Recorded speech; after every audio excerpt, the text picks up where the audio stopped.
Der Frankreich-Block ist wieder in Paris. Wir sind bei Alfred Grosser. Bonjour, monsieur. Bonjour. Merci de nous recevoir ici. Encore, c'est notre troisième entretien. Je voudrais d'abord vous poser deux questions sur l'actualité.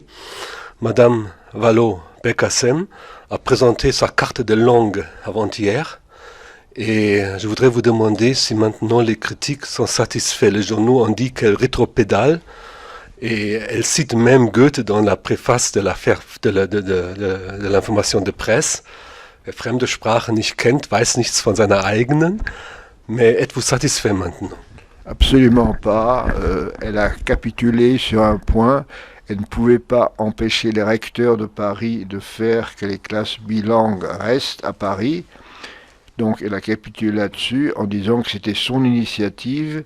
La moitié de la France, non même pas un petit tiers de la France a droit aux classes bilingues,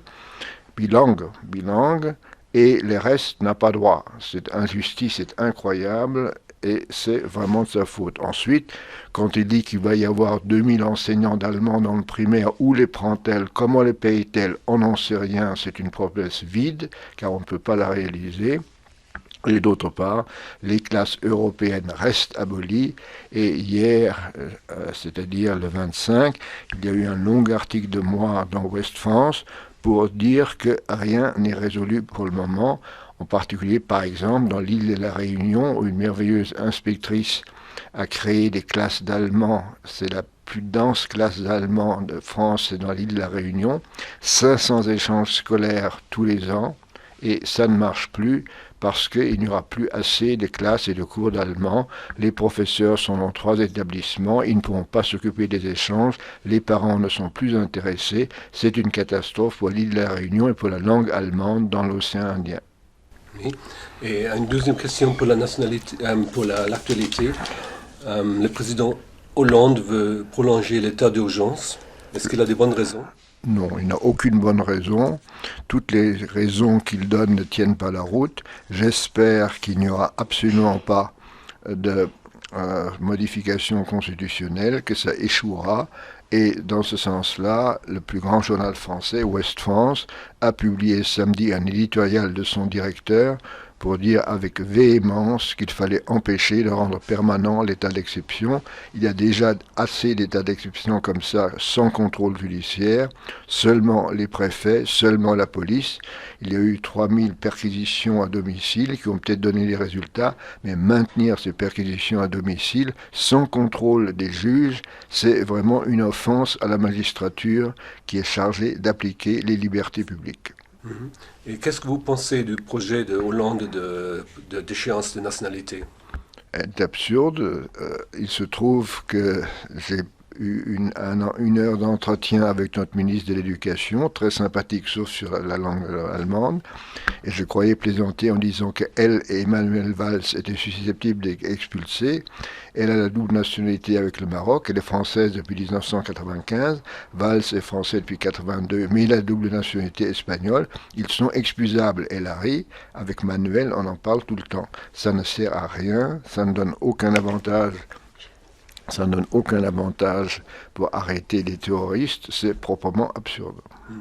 Voilà pour les questions d'actualité en France, mais en Allemagne, vous avez récemment, dans une interview à la radio allemande, à la SWR 2, exprimé une grande admiration pour Madame Merkel de laisser entrer tant de migrants en Allemagne, tout en ajoutant que c'était peut-être une faute. Après les événements du Nouvel An à Cologne et dans d'autres villes, ces critiques deviennent de plus en plus fortes et Seehofer cherche de forcer la changer de politique. Qu'est-ce qui va prévaloir dans le prochain mois? L'interprétation humanitaire de la part de la chancelière des règles européennes ou devra-t-elle durcir sa politique face aux migrants? Non, d'abord, parlons de Cologne. Il y a eu moins de pourcentage d'immigrants à Cologne qui ont commis des actes sexuels que de pourcentage de professeurs ou de prêtres qui ont violé les petits chanteurs de Ratisbonne.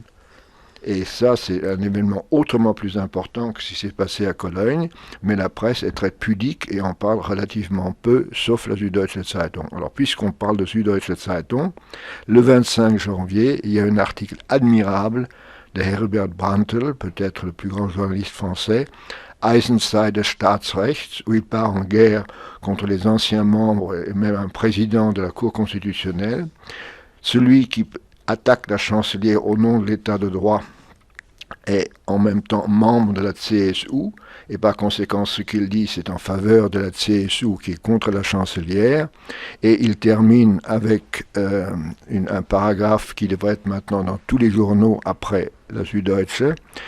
Der oberste Verfassungssatz ist von der Menschenwürde.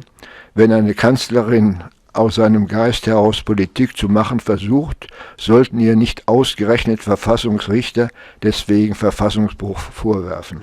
Autrement dit, elle essaye d'appliquer la règle fondamentale de la loi constitutionnelle allemande, à savoir la protection de la dignité humaine. Probablement, elle va être obligée de restreindre un peu l'accès, pas en fermant les frontières, mais en contrôlant davantage les entrées. Et dans ce sens-là, mon admiration pour son courage politique reste tout à fait entier. Comment expliquez-vous en Allemagne que la France accepte si peu de migrants et de demandeurs d'asile? Parce que nos hommes politiques sont fascinés par Marine Le Pen, qui, elle, a déclaré qu'il fallait reconduire à la frontière tous les réfugiés, les peu de réfugiés qu'il y a en France, et je trouve l'attitude française inacceptable. Il pourrait faire davantage les hommes politiques. Il pourrait faire bien davantage, mais tout le monde a peur de Marine Le Pen. Et comment expliquez-vous en France qu'on devrait accepter davantage de migrants pour des raisons humanitaires? J'en parle sans arrêt, nous sommes quelques-uns à en parler sans arrêt, et ça passe mal au pays des droits de l'homme, ce qui est tout à fait choquant. Peut-on s'imaginer des démarches qui conduisent à un accord franco-allemand dans cette question dont tous les autres membres de l'Union européenne pourraient profiter? Non, parce que d'abord, l'accord franco-allemand, c'est une fiction, puisque nous accueillons si peu de monde, et malheureusement, l'Europe se décompose en ce moment avec une Pologne qui devient semblable à la Hongrie, c'est-à-dire où il n'y a pas, les droits de l'homme sont foulés aux pieds pour la justice, pour la police, pour la presse, et on refuse absolument d'accepter des immigrés en oubliant que la Pologne, depuis qu'elle existe en tant que pays indépendant séparé de l'Union soviétique, reçoit des sommes énormes de la communauté européenne sur laquelle elle crache maintenant. Oui. Dans vos cours, j'ai toujours appris que vous êtes très sensible au rôle des médias. Par exemple, maintenant, le Welt, qui a tendance d'alarmer ses lecteurs avant tout ce qui peut arriver prochainement, notamment avec la crise des réfugiés, au lieu de garder un certain calme et de limiter à rapporter ce que l'on sait vraiment. C'est aussi le cas en France? Non, nous avons heureusement, ici il y a le Figaro qui prend des positions un peu semblables mais timides. En Allemagne, la grande surprise a été non pas la Welt qui a toujours été extrêmement de droite, mais c'est que la Bild-Zeitung, qui appartient aussi au Springer Verlag, a été très favorable à l'accueil des réfugiés, maintenant un peu moins, mais pour le moment, la Bild-Zeitung ne parle pas encore, heureusement, comme la Welt.